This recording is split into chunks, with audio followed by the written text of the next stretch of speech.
Darasuram Airavateswarar temple Thanjavur மாவட்டம் கும்பகோணத்திலிருந்து ஒரு 4 kilometre தொலைவில் அமைஞ்சிருக்கிறது தான் இந்த தாராசுரம் கோவில்.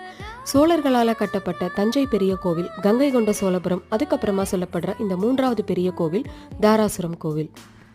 12ஆம் நூற்றாண்டுல 2ஆம் ராஜராஜ சோழன் அவர்களால் கட்டப்பட்டது தான் இந்த கோவில். இந்த கோவிலினுடைய சிறப்பு என்னன்னா, இங்கே தான் இசைப்படிகள் அமைஞ்சிருக்கு. இந்த கோவிலினுடைய முகப்புல இருந்து எல்லா இடங்களிலுமே சிற்பங்களால செதுக்கியிருக்காங்க. கிட்டத்தட்ட 40,000க்கும் மேற்பட்ட சிற்பங்கள் இந்த கோவில்ல இருக்கிறதா சொல்லப்படுது.